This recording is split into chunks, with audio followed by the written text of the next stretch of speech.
한 주간도 평안하셨지요? 네. 전후좌우에 계신 분들하고 인사 나누겠습니다. 잘 오셨습니다. 오늘 많이 받으세요.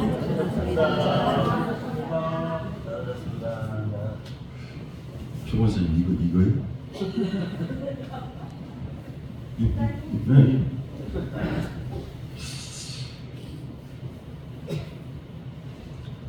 우리 승천교회 식구들의 얼굴은 어둡습니다. 네? 밝다고 하실 줄 알았죠? 어두워요, 어두워.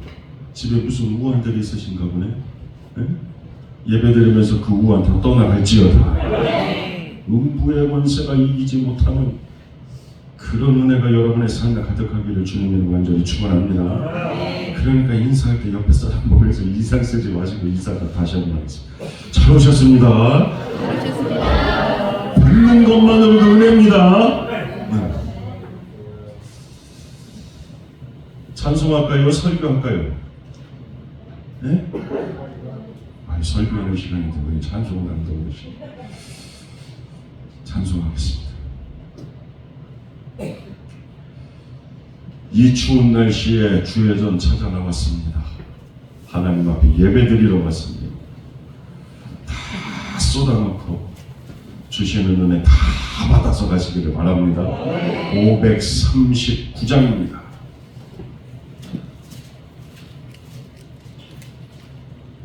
오늘 설교 엄청 은혜스러워요. 제가 준비하면서 얼마나 눈물 펑펑 흘려납니다. 기대되죠? 539장입니다.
참 밝은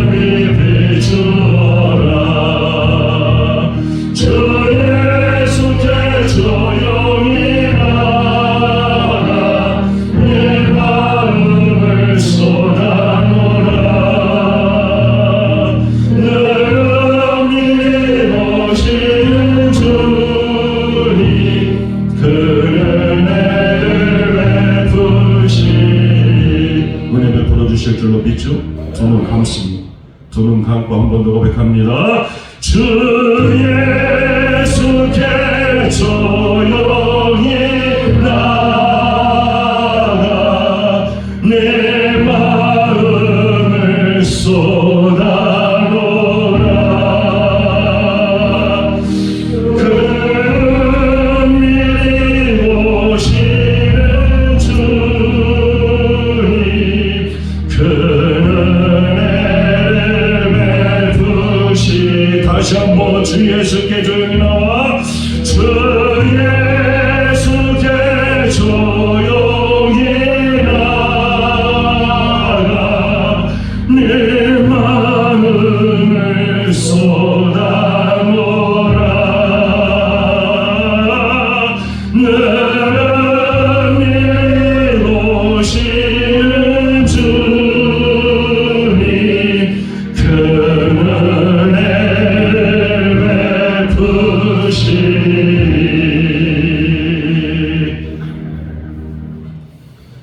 은혜 받으러 오셨으니까 은혜 받고 가시기 바랍니다. 우리 백명수 권사님 보니까 되게 반가. 홍성만 권사님 보니까 더 반가. 삐지지 마시고 더 반갑다.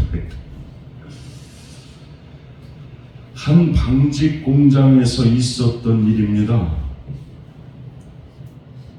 그 공장에서 일하는 근로자들은요, 실을 풀거나 또 감다가 얽히게 되면 무조건 제일 먼저 공장장에게 보고를 하게 되어 있었습니다. 그것이 가장 중요한 작업 매뉴얼이었습니다. 그런데 어느 날 한 직원이 작업을 하다가 실이 얽히게 됐습니다. 그런데 그 직원이 보기에는 별로 대수롭지 않은 문제로 보입니다. 자기도 수년째 근무한 베테랑이라 딱 보니까 자기가 해결할 수 있을 것처럼 보였습니다. 그래서 매뉴얼대로 즉시 공장장에게 보고를 하지 않고 자기가 해결해 보려고 그랬습니다. 그러나 보기와는 다르게 해결이 쉽지가 않았습니다. 나름 이렇게 저렇게 해결해 보려고 최선을 다했는데 반대로 실은 점점 더 꼬이고 얽혀서 결국에는 풀 수 없을 정도로 엉망이 되고 말았습니다. 그제서야 비로소 이 직원이 자기 힘으로 풀 수 없다고 판단하고 공장장에게 보고했습니다. 공장장이 복잡하게 얽힌 그 실을 보면서 실이 얽혔을 때 왜 즉시 보고하지 않았느냐 질책했습니다. 그랬더니 그 직원이 겁에 질려서요, 공장장님, 저 할 수 있는 대로 최선을 다했습니다, 그렇게 말했습니다. 그 말을 들은 공장장이 이렇게 답을 합니다. 이런 상황에서 당신이 할 수 있는 최선의 일은 즉시 내게 보고하는 것입니다. 우리 인생도요, 살면서 때때로 얽힐 때가 있습니다. 일 때문에, 사람 때문에. 그때 우리는 문제를 해결해 보려고 이런저런 노력을 합니다. 내 힘과 내 지혜와 내 경험을 앞세워서 문제를 해결해 보려고 나름 발버둥을 칩니다. 그래서 때때로 해결될 때도 있지요. 그러나 많은 경우에는 해결은커녕 더 복잡하게 얽히고 꼬일 때가 더 많습니다. 그래서 믿는 사람들에게 삶에 문제가 생기면 가장 먼저 전능하신 하나님을 찾아야 됩니다. 그러니까 명심하십시오.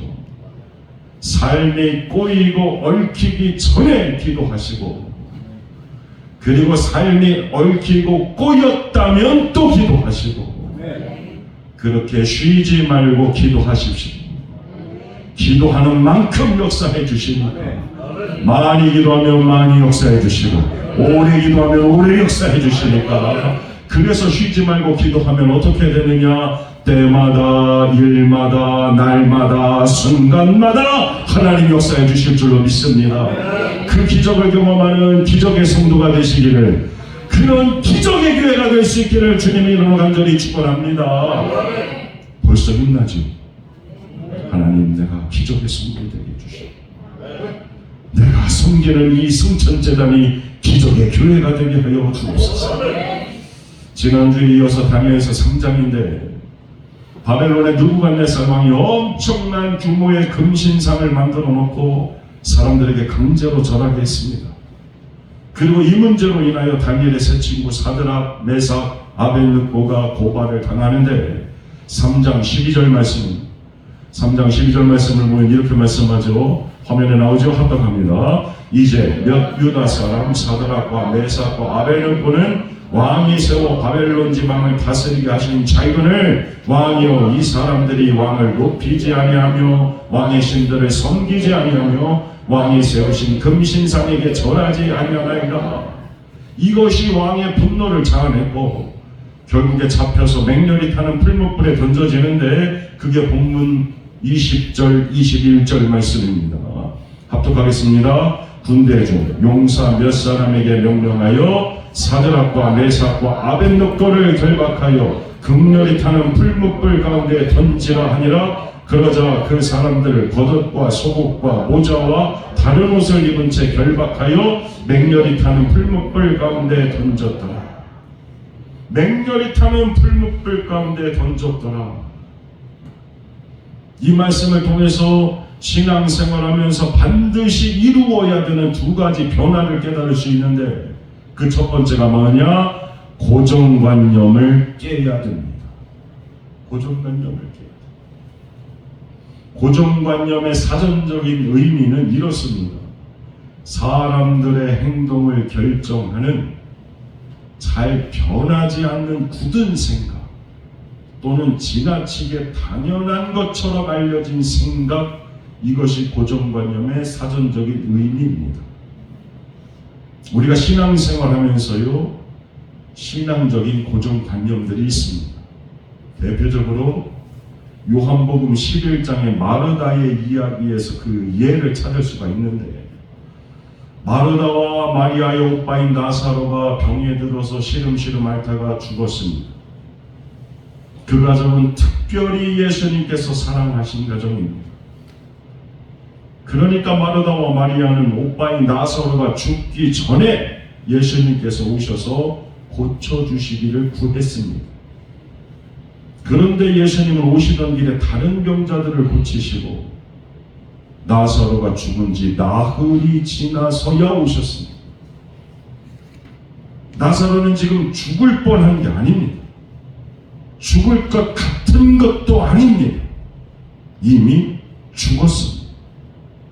죽은 지 벌써 나흘이 지나서 냄새가 나는 그런 상태입니다.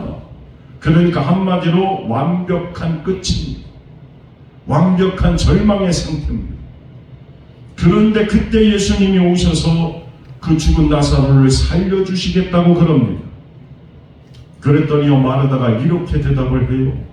요한복음 11장 39절 말씀인데 화면에 나오고 있지요. 합독합니다. 예수께서 이르시되 돌을 옮겨놓으라 하시니 그 죽은 자의 누이 마르다가 이르되 주여 죽은 지가 나흘이 되었으니 벌써 냄새가 나나이다. 여기서 마르다가 가진 고정관념이 뭐겠어요? 우리 오빠가 죽기 전에 예수님이 오셔서 병을 고쳐주셨어야지, 죽으면 끝난 거다라는 그런 것입니다. 이것이 마르다가 가진 고정관념입니다. 오늘 보면 다니엘 3장도 마찬가지입니다. 대부분의 사람들이 가지는 고정관념이 뭡니까? 그 고정관념으로 인해서 자기가 설정해놓은 데드라인이 뭐겠어요? 그건 사드락과 메삭과 아벳느고가 비록 풀무불에 던져질 위기에는 처해도 결국에는 풀무불에 던져지지는 않고 던져지기 직전에라도 기적적으로 건짐받는 것, 그것이 신앙인들의 고정관념이에요. 그게 살 수 있는 마지노선이라는 말씀이죠.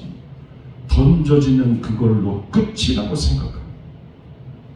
그러나 오늘 본문 말씀은 그 인간적인 마지노선 보란듯이 넘습니다. 다니엘의 세 친구는 평소보다 7배나 더 뜨거운 풀무불에 던져지고 말았습니다. 자, 우리의 고정관념은 풀무불에 던져진 이상 이제 더 이상 절대로 희망이 없다, 그런 상태까지 간 거지요. 그런데 오늘 본문이 전하는 메시지는 뭐예요? 그런 인간적인 고정관념으로 내가 설정한 그 고정관념 틀렸다는, 그 데드라인 틀렸다는 말씀.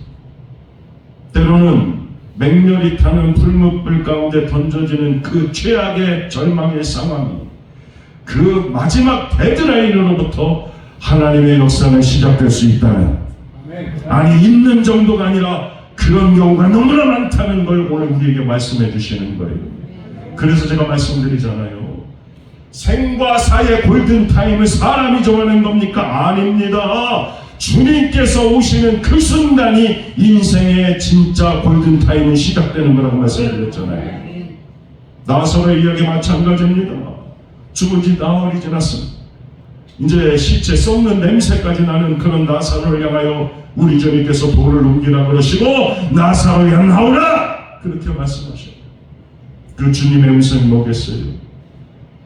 지금 저와 여러분의 처지, 형편, 상황이 죽은 나사로와 같다 하여도 마르다처럼 함부로 속단해서 낙심하고 절망하지 말라는 말씀이에요. 예수님이 나사로만 부르시는 겁니까? 아닙니다. 나사로와 같은 우리 모두를 부르시는 우리의 주님, 모든 나사로를 부르셔서 사망 권세를 이기시고 부활하신 새 생명을 주시는 주님, 그러니까 내 삶에 적용하여 현재 나의 상황이, 처지가, 형편이 사방으로 우겨싼 것 같은 그런 어려움에 처해 있는 분들이 계시다면, 남모를 고통, 고난으로 마음고생, 몸고생 하시는 분들 계시다면 사망 권세 다 이기시고 부활하신 우리 구주 예수 그리스도를 통해서 오늘 내게도 부활의 역전 은혜가 임하기를 주님의 이름으로 간절히 축원합니다.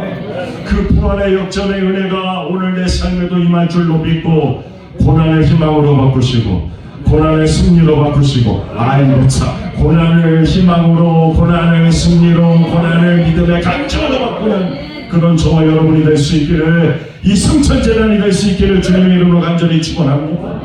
명심하십시오. 평소보다 7배나 더 뜨거운 풀무불에 던져졌어. 그러나 사드락과 메삭과 아베느고가 그 풀무불로 인하여 죽습니까? 아닙니다. 던졌던 느부갓네살 왕이 그들을 인정할 수밖에 없도록, 하나님을 인정하실 수밖에 없도록 더 높은 자리에까지 올라가는 은혜로 바뀌잖아요. 그러니까 다시 한번 바라옵기는 우리의 고난이, 우리의 슬픔이, 우리의 아픔이, 우리의 이 날모를 괴로움이 그 끝에 하나님께서 함께해 주셔서 위기를 기회로 바꿔주시고 절망을 희망으로 바꾸시는 기적의 역사가 일어나기를 주님의 이름으로 간절히 축원합니다. 기적도 믿는 자에게, 기적도 구하는 자에게 일어나는 거예요. 창세기 39장을 보면요, 요셉의 인생의 가장 캄캄한 장입니다. 왜냐? 형들에게 팔려서 보디발의 집에 가서 종살이를, 모함받아서 옥살이를 하는 그 모든 것들이 다 담겨져 있는 게 창세기 39장입니다. 그런데 그 39장이에요, 요셉의 인생이 시작되는 한 단어가 있어요. 그 단어가 뭐냐? 형통이라는 단어. 요셉은 형통한 자라고 말씀하시는데, 그런데 그 전제가 되는 말씀이 있어요. 그게 바로 뭐냐? 여호와께서 요셉과 함께 하심으로 요셉이 형통한 자가 돼요. 여호와께서 요셉과 함께 하심으로 여호와께서 오늘 나와 함께 하심으로 형통한 자가 되어. 여호와께서 요셉과 함께 하심으로 그의 범사에 형통하게 하심을 보았더라. 이게 종살이 할 때의 말씀입니다. 그리고 억울하게 누명 쓰고 감옥에서 옥살이 할 때 주신 말씀이 화면에 나오고 있지요. 합독합니다. 간수장은 이는 여호와께서 요셉과 함께 하십니다. 여호와께서 그를 범사에 형통하게 하셨더라. 아멘. 여기서 우리가 깨달아야 덧대는 바가 뭡니까? 그건 우리가 생각하는 형통과 하나님께서 말씀하시는 형통의 차이가 있다는 겁니다. 우리의 기준의 형통이 뭐겠습니까? 실패 안 하는 겁니다. 재수삼수 안 하고 단번에 좋은 대학 들어가고 좋은 회사 취직하고 좋은 사람 만나서 결혼하고 이거 나쁜 거 아닌데 아멘도 안 되시는 거 보니까 뭔가 문제가 있어요? 그럼 나쁜 사람 만나서 결혼하실죠? 네? 그냥 맨날 실패하고 떨어지실죠? 아니잖아요. 아니죠? 그럼 맨날 실패해가지고 맨날 죽 쓰는 인생 사실 거예요? 아니죠? 실패 안 하는 거 좋습니다.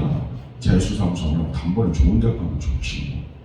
좋은 회사 취직하고 좋은 사람 만나서 결혼도 하고 아멘이 될 때까지 해봐야지. 아프지 않고 이때부터는 아멘이 크게 될 거예요. 많이 벌고 하면 크게 되지. 안정된 노후 보내고 그런 거지. 그런데 우리 기준에서 형통한 사람이 어떻게 남도 아니고 피를 나는 형제들에 의해서 외국의 노예로 팔려가? 그게 어떻게 형통입니까? 성추행범으로 몰려서 억울하게 누명 써서 감옥 가는 일, 그게 우리 기준의 형통의 상상이나 할 수 있는 일입니까? 그러나 하나님의 형통은 이런 것이 아닙니다. 요셉이 종살이 옥살이 하지 않은 형통이 아니라 그 지점에서 하나님께서 함께 하심을 경험하면 그러면 그게 형통이라는 말씀입니다. 우리가 잘 아는 이사야 43장 말씀도 이런 원리가 담겨져 있는데 1절 말씀을 보면 이렇게 말씀합니다. 합독합니다. 야곱아 너를 창조하신 여호와께서 지금 말씀하시느니라. 이스라엘아 너를 지으신 이가 말씀하시느니라. 너는 두려워하지 말라. 내가 너를 구속하였고 내가 너를 지명하여 불렀나니 너는 내 것이다. 아멘. 손가락짓자의 이름 명자, 하나님이 손가락으로 딱 나를 가르치시면서 너는 내 것이다. 그런데요, 그렇게 말씀하시는 방향이 어디로 흘러가느냐? 이어지는 2절 말씀을 보면 오늘 본문과도 연관이 있는 말씀이니까 한 번 더 합독하겠습니다. 2절입니다. 네가 물 가운데로 지날 때에 내가 너와 함께 할 것이라. 강을 건널 때에 물이 너를 침몰하지 못할 것이며 네가 불 가운데로 지날 때에 타지도 아니할 것이요 불꽃이 너를 사르지도 못하리니. 아멘. 하나님께서 손가락으로 다 나를 가르치시면서 내 이름을 불러서 그래서 하나님의 것이 되었는데 그러면 물도 불도 다 막아주신다는 그런 말씀입니까? 아닙니다. 우리가 위험한 물 가운데 지날 때도 있고 불 가운데로 지날 때도 있지만 그때 내가 너와 함께 해서 물이 너를 침몰하지 못하도록 불이 너를 사르지 못하도록 지키고 보호해 주시겠다라는 그런 말씀. 안 들어가는 게 아니에요. 물 가운데로 갈 때도 있고 불 가운데로 갈 때도 있어요. 살아보니 그렇잖아요. 누구보다 열심히 득심일 만큼 예수 잘 믿어도 삶에 갖가지 어려움이 있어요. 환난이 있어요. 물 가운데 불 가운데 갈 때가 있어요. 그러나 그럼에도 불구하고 그 물이 나를 침몰하지 못하도록 아이고 참 내게도 일어나기를 소망하는 마음으로 하나님 들으시라고 아멘 하는 거예요. 물이 나를 침몰하지 못하도록 불같은 시험이 나를 사르지 못하도록 하나님 지키시고 보호하여 주실 줄로 믿습니다. 그 사실을 믿음으로 깨닫고 고백하는 찬송이 바로 이 찬송이에요. 438장 높은 산이 거친들이 조망이나 궁궐이나 내 주 예수 모신 곳이 그 어디나 하늘나라. 세상 사람들 볼 때는 높은 산은 축복이 될 수 없습니다. 거친들은 축복이 될 수 없습니다. 초막은 축복이 아닙니다. 그러나 우리는 그 어느 곳에 있어도 주님과 함께하기 때문에 하늘나라 사는 은혜 인생, 축복의 인생인 줄로 믿습니다. 그러니까 다니엘처럼 우리가 가지고 있는 이 고정관념과 선입견이 다 깨질 수 있을 만큼, 그만큼 바벨론과 같은 세상에서도 그 어디나 하늘나라 고백하며 살 수 있는 그런 믿음의 백성들이 될 수 있기를, 그리고 이 찬송의 고백이 정말 우리의 삶과 믿음의 고백이 될 수 있기를 주님의 이름으로 간절히 축원합니다. 아멘 하셨으니까 한 번 더 할까요? 높은 산이 거친들이 조망이나 궁궐이나 내 주 예수 모신 것이 그 어디나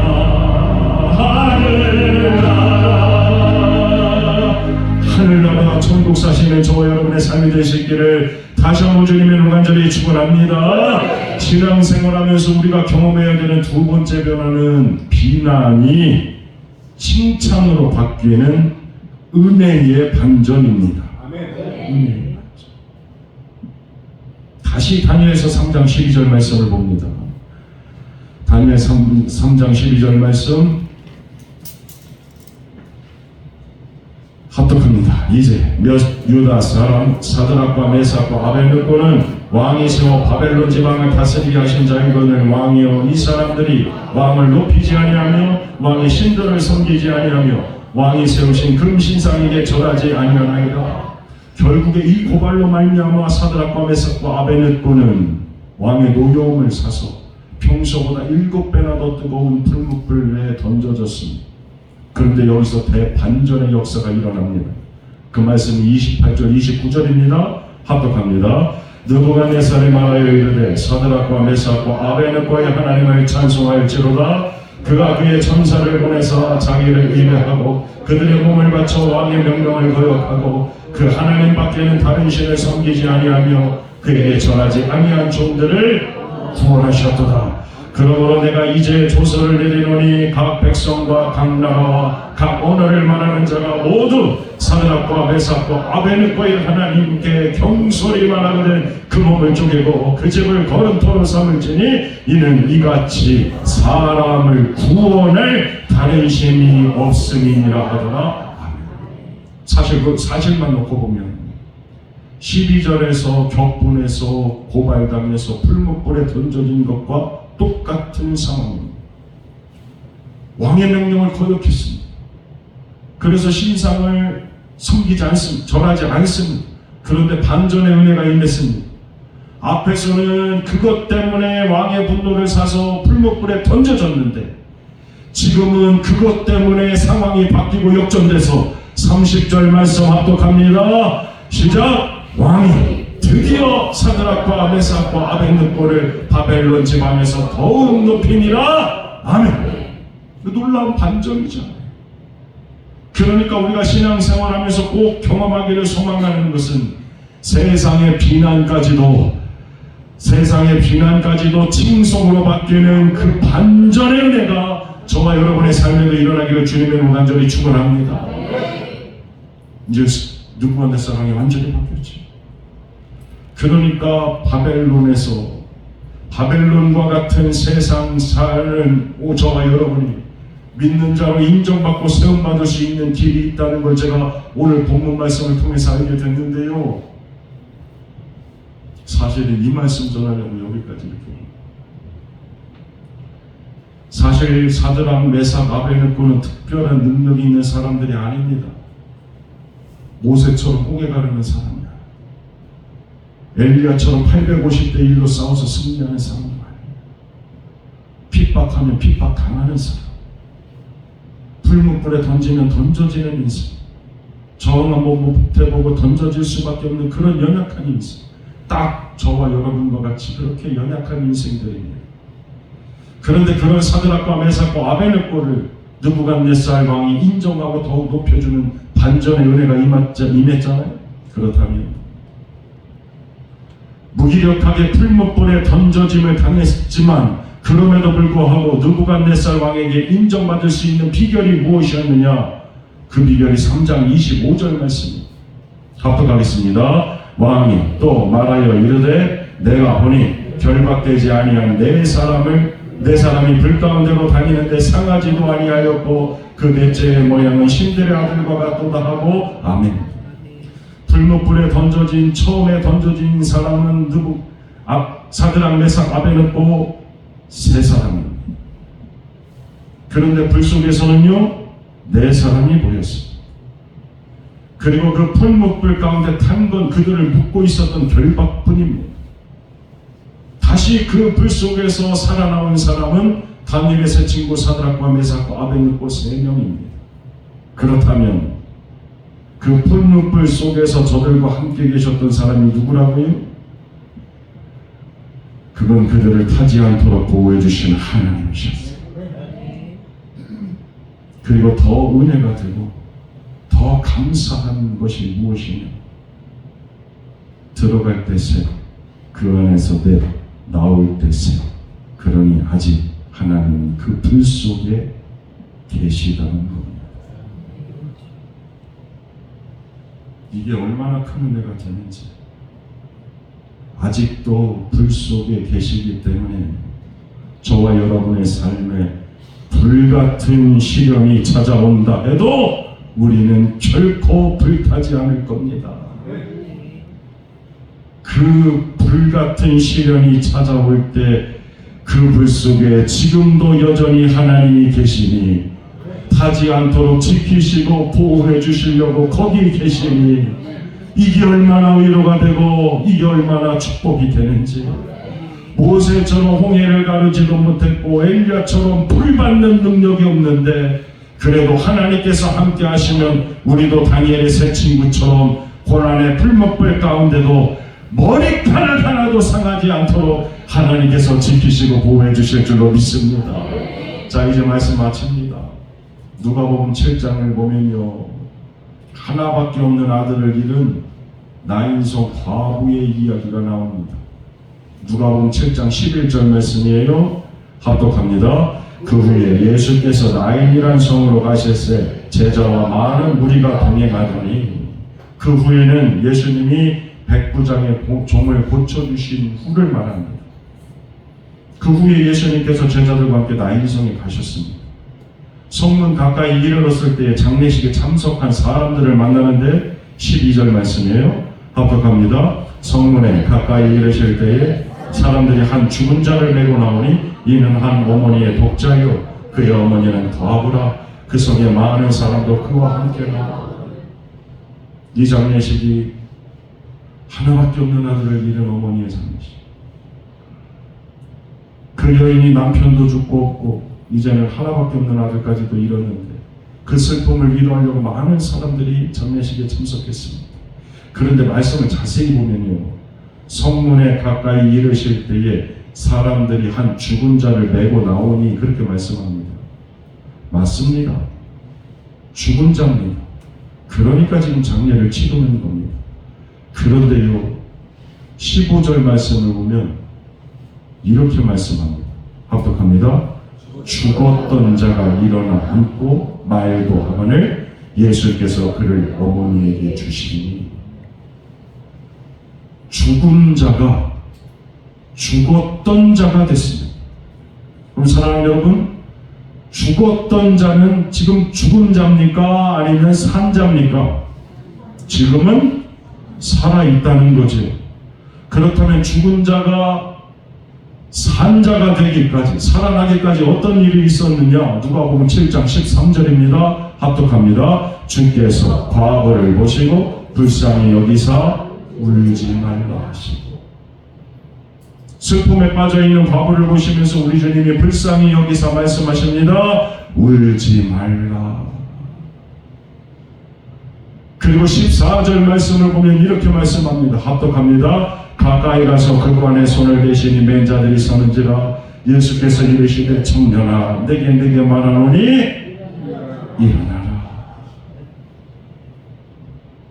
13절에 울지 말라. 14절에 일어나라. 오늘 내게도 그와 같은 주의 음성이 들리며 울지 마라. 사랑하는 아들아 일어나라. 사랑하는 아들아 그 울지 말라. 일어나라. 살다 보면 서러움의 눈물을 흘릴 때 분명히 있는데 고통의 순간에 이 악물고 견뎌내야 될 때가 있는데 어쩌면 지금 말씀 듣는 분들 가운데 눈물 꾹 참고 있는 분들 있을지도 모릅니다. 겉으로는 아무렇지도 않은 척하고 괜찮은 척하지만 속으로는 답답하고 절망, 숨소리도 거칠어지는 분들 혹 여기 계실지 모릅니다.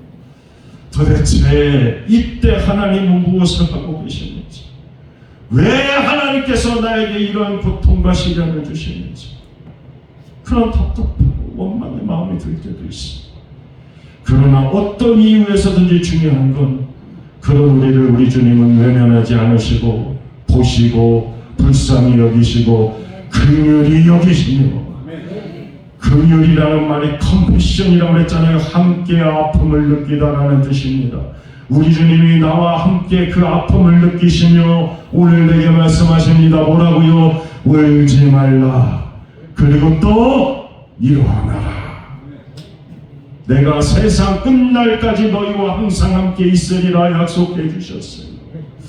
비록 풀무불 가운데 들어가도 그 불 가운데서도 우리와 함께 하시는 하나님, 그 하나님께서 동행하심으로 말미암아 울지만 말고 다시 일어나는 귀한 믿음의 권속들이 다 되시기를 주님의 이름으로 간절히 축원합니다. 기도하겠습니다. 전능하신 하나님, 누구도 원치 않지만 세상 살며 삶의 무게에 지쳐 힘들 때가 있습니다. 아니요, 하나님, 정직하게 말하면 그냥 있는 정도가 아니라 그럴 때가 너무 많습니다. 캄캄한 길 걸을 때도 이렇게 해야 할지 저렇게 해야 할지, 이리 갈지 저리 갈지 방황할 때도 있습니다.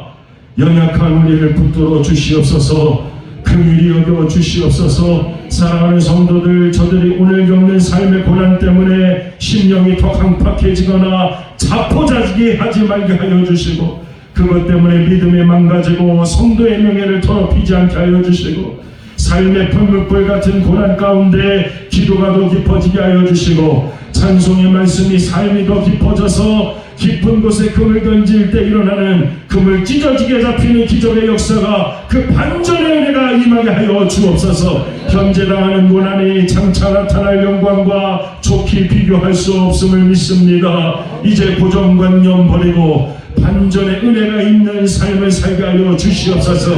야곱이 고난의 돌베개 메고 잤던 그 광야가 하나님의 전이 되었사오니, 사랑하는 우리 성천교회 믿음의 권속들의 삶의 자리도 그와 같은 은혜가 임하여 여호와의 전이 되는 기적의 역사가 일어나게 하여 주시옵소서. 아멘으로 받사오니 그 믿음대로 되게 하여 주옵소서. 세상과 사람에게 문드들이지 말게 하여 주시고, 언제나 말씀에서 답을 얻는 믿음의 사람들이 되게 하여 주시옵소서. 감사드리며 예수님의 이름 받들어 간절히 기도하옵나이다.